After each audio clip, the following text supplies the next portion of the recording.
बिस्मिल्लाहिर्रहमानिर्रहीम। अस्सलाम वालेकुम नाजरीन, तारीख की दुनिया में खुश आमदीद। नाज़रीन, पुराने टायर दुनिया भर में एक बहुत बड़ा माहौलियाती मसला है क्योंकि उनसे बहुत सारे कीमियाई मादे खारिज होते हैं। कुवैत के सहरा में भी तकरीबन 4 अरब से भी ज्यादा पुराने टायर रिसाइकिल होने के लिए इंतजार में पड़े हुए हैं।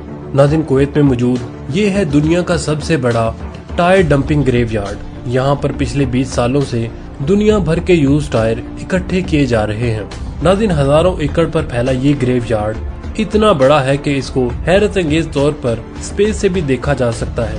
नाज़रीन, कुवैत जिसको दुनिया की अमीर तरीन कंट्रीज में शुमार किया जाता है, यहाँ पर इन टायर ग्रेवयार्ड्स का क्या काम और कुवैत पिछले 20 सालों से इनको मुसलसल इकट्ठा क्यों किया जा रहा है और आखिर यूज टायर को किस काम में लाया जाता है। नाज़रीन, इस पर बात करेंगे हम आज की इस वीडियो में।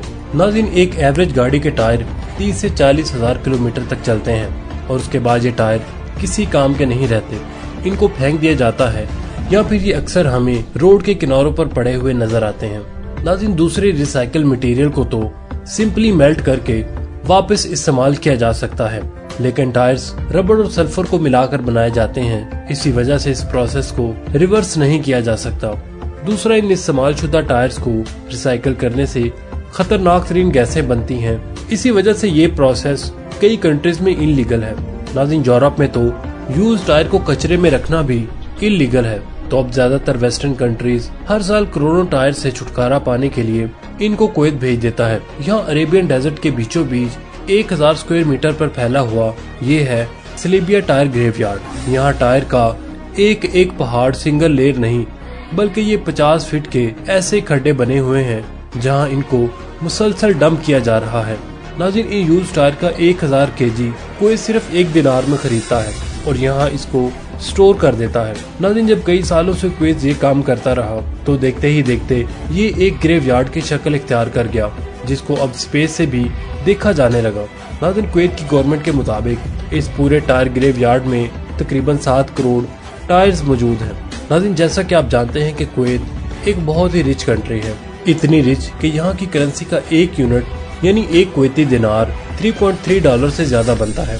तो नाज़रीन, ये देखकर दुनिया को बहुत तशवीश थी कि आखिर कुवैत को ये स्क्रैप जमा करने की क्या पड़ी है, जबकि अभी तो कुवैत सिर्फ उनको जमा ही किए जा रहा है, इनमें से एक को भी रिसाइकल नहीं किया गया। नाज़रीन, कुवैत के पास पैसे की तो कमी थी ही नहीं, इसी वजह से बस इसको खरीदे जा रहा था, जबकि कुवैत गवर्नमेंट के पास भी इसका कोई हल नहीं था। आखिरकार यहाँ एक वाकया हुआ जिसके बाद कुवैती ऑफिशियल्स ने इन टायर्स को सीरियस लेना शुरू कर दिया। हुआ नाज़रीन ये कि 2012 से लेकर 2020 के दरमियान कई मरतबा टायर्स को माहौल गर्म होने की वजह से अपने आप आग लग जाती थी। अब नाज़रीन, चूँकि यहाँ सैकड़ों की तादाद में टायर्स पड़े हुए थे तो आग तेजी से फैल जाती थी और उसको कंट्रोल करना भी मुश्किल हो जाता था। यही वजह थी कि पहले इन्होंने टायर्स को अलग अलग स्क्वायर्स में डिवाइड किया ताकि आग लगने की सूरत में उसको कंट्रोल किया जा सके, लेकिन उसके बाद भी आग लगने का सिलसिला थम न सका। नाज़रीन, काले धुएं के बादल न सिर्फ जानलेवा गैसेस पैदा करते थे बल्कि इनकी वजह से करीब के शहर अल जहारा में भी लोगों को बहुत तकलीफ का सामना करना पड़ता था। नाज़रीन, तबाही का लेवल देखने के लिए इस सैटेलाइट फोटो को देखें। ये इतनी हौलनाक आग ग्रेवयार्ड के एक छोटे से स्क्वायर में लगी हुई थी। तो नाज़रीन, सोचे कि अगर यही आग पूरे ग्रेवयार्ड में लग जाए तो ये कितना बड़ा नुकसान करेगी। नाज़रीन, इन हादसात की वजह से भी इंटरनेशनल कमेटी का कुवैत पर काफी ज्यादा दबाव बढ़ता गया क्योंकि ये हार्मफुल गैसेस एटमॉस्फेयर में ही अनफिल्टर्ड रहती हैं। आखिरकार 2021 में कुवैत ने इन टायर्स को ठिकाने लगाने का फैसला कर दिया। कंटेनर्स में भर भर कर इन टायर्स को पूरी दुनिया में रिसाइकलिंग के लिए भेजा जाने लगा। पर आखिर इन यूज टायर को किस काम में लाया जाता है? नाज़रीन, एक नॉर्मल टायर्स में 3 चीजें होती हैं, रबड़, कार्बन और स्टील वायर्स। नाज़रीन, पायरोलिसिस प्लांट्स की मदद से इन टायर्स को पहले मेल्ट किया जाता है। रबड़ मेल्ट होकर गैस बन जाता है जिसको ठंडा करके फ्यूल के तौर पर इस्तेमाल किया जाता है। तो इसके बाद नाज़रीन पीछे बचता है कार्बन और स्टील वायर्स। इसके बाद नाज़रीन कार्बन को हटाकर स्टील वायर्स को रिसाइकलिंग फैसिलिटीज के लिए भेज दिया जाता है। नाज़रीन, इसके अलावा टायर्स को रिसाइकल करने के और भी काफी तरीके हैं। एक तो है श्रेडिंग। टायर्स को श्रेड करके पाउडर फॉर्म में लाया जाता है जिससे कंस्ट्रक्शन में इस्तेमाल होने वाली रबर टाइल्स बनाई जाती हैं। नाज़रीन, चंद सालों पहले इस तरह दिखने वाला स्लेबियन टायर्स ग्रेवयार्ड 2021 में पूरी तरह से खाली कर दिया गया, जो अब सैटेलाइट इमेज में बिल्कुल साफ दिखता है। नाज़रीन, लेकिन आज भी 4 अरब टायर्स दुनिया की मुख्तलिफ कंट्रीज में डंप होने के लिए रखे गए हैं। नाज़रीन, ये तो हमने बात की टायर्स के ग्रेवयार्ड की, पर इस फोटो में जो आप देख रहे हैं ये किस चीज का ग्रेवयार्ड है। नाज़रीन, रंग बिरंगी दिखने वाला ये कोई फूलों का बगीचा नहीं, बल्कि ये चाइना में मौजूद दुनिया का सबसे बड़ा साइकिल ग्रेवयार्ड है। नाज़रीन, चंद साल पहले चाइना में बाइक शेयरिंग का बहुत रूट चला था।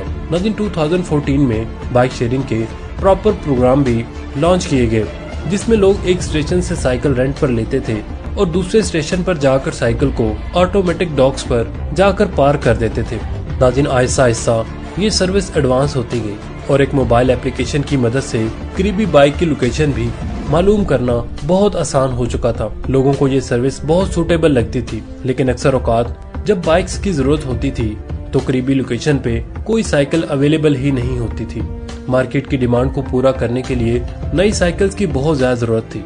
ये मिडिल क्लास के लिए ट्रैवल करने का सबसे अच्छा और सबसे सस्ता तरीन तरीका माना जाता है। नाज़रीन, आखिरकार इस मार्केट गैप को पूरा करने के लिए कई मल्टी बिलियंस कंपनी खड़ी हो गई। एक एक शहर में कई साइकिल बूथ्स बनाए गए, जिसमें एक ही वक्त में लाखों साइकिल्स पार्क होती थी। नाज़रीन, जब ये काम अपनी पीक पर था तो चाइना में 70 बाइक शेयरिंग कंपनीज ऑपरेट करते थे और 2017 के एक सर्वे के मुताबिक चाइना की ये मार्केट दुनिया में पहले नंबर पर आ चुकी थी। एस्टिमेटेड चाइना में एक वक्त में 1 करोड़ 60 लाख साइकिल्स रोड पर होती थी। नाज़रीन, फिर एक वक्त ऐसा आया कि इस बिजनेस में काफी ज्यादा सैचुरेशन हो चुकी थी, लिहाजा अब ये काम प्रॉफिटेबल नहीं रहा था और इन्वेस्टर्स ने इस बिजनेस मॉडल में मजीद इन्वेस्टमेंट करना बंद कर दिया। और नाज़रीन, यहीं से शुरू हुआ चाइना में बाइक शेयरिंग का ज़वाल।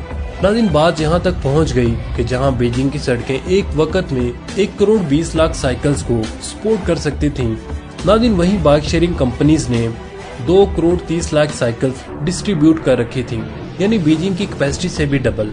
लिहाजा नाज़रीन, अब इतनी ज्यादा साइकिल्स को पार्क करने का मसला गले पड़ चुका था। लोगों ने रोड्स के किनारे ही बाइक्स पार्क करना शुरू कर दी और देखते ही देखते हर गली के कोने में साइकिल्स का अंबार खड़ा होने लगा। नाज़रीन, 2018 में आधी से भी ज्यादा बाइक शेयरिंग कंपनीज का दिवालिया निकल गया और उनकी साइकिलें लावारसों की तरह रोड पर पड़ी रहीं। नाज़रीन, ये देखते हुए गवर्नमेंट ने शहरों को साफ करने के लिए डंपिंग यार्ड में इनको जमा करना शुरू कर दिया। हर गली हर कोने से साइकिल उठाकर डंपिंग यार्ड में लाई जाने लगी, जो देखते ही देखते आज कुछ ऐसा मंजर पेश करती हैं। नाज़रीन, एक एक डंपिंग यार्ड में तकरीबन 2 लाख के करीब साइकिल्स पड़ी हैं और ऐसे पता नहीं कितने छोटे बड़े डंपिंग यार्ड चाइना में मौजूद हैं, जिनको आज बाइसाइकिल ग्रेवयार्ड के नाम से याद किया जाता है। नाज़रीन, आज भी चाइना में बाइक शेयरिंग का बहुत ही ज्यादा ट्रेड है, लेकिन नाज़रीन अब ये मार्केट बढ़ नहीं रही जैसे 2017 में हुआ करती थी। उम्मीद है नाज़रीन आपको हमारी आज की ये वीडियो पसंद आई होगी। कमेंट सेक्शन में अपने ख्यालात का इजहार करना मत भूलिएगा। इसके साथ ही हमें इजाजत दीजिए। अल्लाह निगहबान।